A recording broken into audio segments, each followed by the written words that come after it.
జనవరి 22 నవయుగానికి ప్రతీక అన్నారు ప్రధాని మోదీ. భారత సర్వోన్నత అభివృద్ధికి ఈ మందిరం చిహ్నం కావాలని ఆకాంక్షించారు. వచ్చే 1000 ఏండ్ల కోసం దేశానికి బలమైన పునాది నిర్మించాల్సి ఉంటుందని, ఆ దిశగా పనిచేస్తామని చెప్పారు. అయోధ్య ఆలయ నిర్మాణం ఆలస్యమైనందుకు రాముణ్ణి క్షమాపణ కోరుతున్నానన్నారు మోదీ.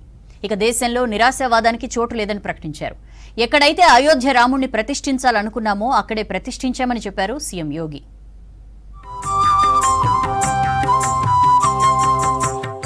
రామనామం ఈ దేశ ప్రజల కణకణంలో నిండి ఉందన్నారు ప్రధాని నరేంద్ర మోదీ. బాలరాముడి ప్రాణ ప్రతిష్ఠ తర్వాత భావోద్వేగ ప్రసంగం చేశారు మోదీ. మన రాముడు మళ్లీ వచ్చాడని, ఈ శుభ గడియల్లో ప్రజలందరికీ కృతజ్ఞతలు తెలుపుతున్నానని తెలిపారు. ఈ క్షణం కోసం అయోధ్య 100 ఏండ్లు నిరీక్షించిందని చెప్పారు. ఈ కార్యం ఆలస్యమైనందుకు క్షమించమని రాముడిని వేడుకుంటున్నానన్నారు మోదీ. పవిత్రమైన అయోధ్యకు శిరసు వంచి నమస్కరిస్తున్నానని అన్నారు. ప్రజలు బానిస మనస్తత్వం వదిలి సగర్వంగా తలెత్తుకుని చూస్తున్నారన్నారు మోదీ. इस शुभ घड़ी की आप सभी को, समस्त देशवासियों को बहुत बहुत बधाई। मैं अभी गर्भगृह में ईश्वरीय चेतना का साक्षी बनकर आपके सामने उपस्थित हुआ हूं। ये घड़ी प्रभु श्री राम का हम सब पर आशीर्वाद है. అయోధ్య రామాలయం కేవలం ఆలయం కాదని, దేశ ప్రజల చైతన్యానికి ప్రతీక అన్నారు ప్రధాని. రాముడు వివాదం కాదు, సమాధానమని చెప్పారు. పవిత్రత, శాంతి, సామరస్యం భారత ఆత్మకు ప్రతిరూపమని అన్నారు. కొందరు వ్యక్తులు మన సమాజ ఆత్మను అర్థం చేసుకోలేకపోయారని విమర్శించారు. ఈ క్షణం విజయానికే కాదు, వినయానికి సూచిక అన్నారు మోదీ. దైవ్ సే దేశ్, రామ్ సే రాష్ట్ర, ఇదే మన కొత్త నినాదమన్నారు మోదీ. దేశంలో నిరాశావాదానికి చోటు లేదని ప్రకటించారు. उन व्यक्तित्वों को भी याद कर रहा है जिनके कार्य और समर्पण की वजह से आज हम ये शुभ दिन देख रहे हैं. राम के इस काम में कितने ही लोगों ने त्याग और तपस्या की पराकाष्ठा करके दिखाई है. राम लला के इस मंदिर का निर्माण भारतीय समाज के शांति, धैर्य, आपसी सद्भाव और समन्वय का भी प्रतीक है. అపూర్వ ఘట్టాన్ని చూస్తే త్రేతాయుగంలో ఉన్నామనే భావన కలుగుతోందన్నారు యూపీ సీఎం యోగి ఆదిత్యనాథ్. దేశంలో అన్ని నగరాలు, గ్రామాలు అయోధ్యగా మారిపోయాయని చెప్పారు. అన్ని మార్గాలు రామ జన్మభూమి వైపు తరలి వస్తున్నాయన్నారు. ఎక్కడైతే ఆలయం నిర్మించాలని సంకల్పించామో అక్కడే మందిరం నిర్మించినట్లు చెప్పారు యోగి. हर नगर, हर ग्राम अयोध्या धाम है. हर मार्ग श्री राम जन्मभूमि की ओर आ रहा है. हर मन में राम नाम है. हर आंख हर्ष और संतोष के आंसू से भीगा है. हर जीवा राम राम जप रही है. रोम रोम में राम रमे हैं. पूरा राष्ट्र राममय है.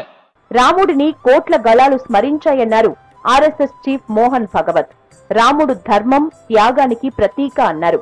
సమన్వయం చేసుకుని ముందుకు వెళ్లటమే మన ధర్మమని చెప్పారు. 500 ఏండ్లుగా కష్టాలు ఎదుర్కొన్నామని చెప్పారు. మనకు ప్రేరణ కలిగించి కర్తవ్యం గుర్తు చేసేందుకే రామ్లల్లా వచ్చాడన్నారు మోహన్ భగవత్. अयोध्या में रामलला के साथ भारत का स्व लौट के आया है और संपूर्ण विश्व को त्रासदी से राहत देने वाला एक नया भारत खड़ा होके रहेगा, इसका प्रतीक आज का कार्यक्रम बन गया है. ऐसे समय में आपके उत्साह का, आपके आनंद का वर्णन कोई नहीं कर सकता.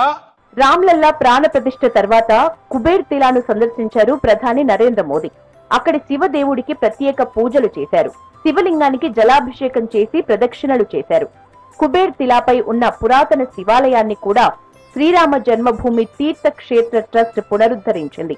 ఆ తర్వాత రామ మందిరం ప్రాంగణంలో ఉన్న జటాయువు విగ్రహంపై పూలు చల్లి ఆవిష్కరించారు మోదీ. అయోధ్య నిర్మాణంలో భాగమైన కార్మికులపై ప్రధాని మోదీ పూల వర్షం కురిపించారు. ప్రాణ ప్రతిష్ఠ కార్యక్రమం తర్వాత కార్మికుల మధ్యకు వెళ్లారు మోదీ. వారికి కృతజ్ఞతలు తెలిపారు. తన వెంట పెద్ద బుట్టలో తెచ్చిన గులాబీ రేకులతో పాటు పూలను కార్మికులపై చల్లి సన్మానించారు. ఈ సందర్భంగా కార్మికులకు మోదీ నమస్కరించారు. రేపటి నుంచి అయోధ్యకు భక్తులను అనుమతిస్తామని ప్రకటించింది తీర్థక్షేత్ర ట్రస్ట్. ఉదయం 7 గంటల నుంచి 11 గంటల 30 నిమిషాల వరకు, మధ్యాహ్నం 2 గంటల నుంచి సాయంత్రం 7 గంటల వరకు రాముడి దర్శనం చేసుకోవచ్చని తెలిపింది. ఉదయం 6 గంటల 30 నిమిషాలకు జాగరణ్, శృంగార హారతి, రాత్రి 7 గంటల 30 నిమిషాలకు సంధ్యా హారతి ఉంటుందని ప్రధాన పూజారి సత్యేంద్ర దాస్ ప్రకటించారు. హారతి సమయంలోనూ దర్శనం చేసుకోవాలనుకునేవారు ప్రత్యేక పాసులు పొందాల్సి ఉంటుందని చెప్పారు. దేశ విదేశాల నుంచి వచ్చిన వీఐపీలకు ప్రత్యేక ప్రసాదాలను అందించింది శ్రీరామ జన్మభూమి తీర్థ ట్రస్ట్. అందుకు ప్రత్యేకంగా 15,000 స్వీట్ బాక్సుల్ని తయారు చేయించింది. వాటితో పాటు కొన్ని వస్తువులను ఓ బ్యాగులో పెట్టి అందించింది. బ్యాగులో అయోధ్య పుస్తకం, రాముడి దీపం, తులసీ దళం, శ్రీరాముడి పేరుతో ఉన్న కండువా ఇచ్చారు. నేతితో తయారు చేసిన 4 లడ్డూలు, బెల్లం, రేవ్డి బాక్స్ లో ఉంచారు.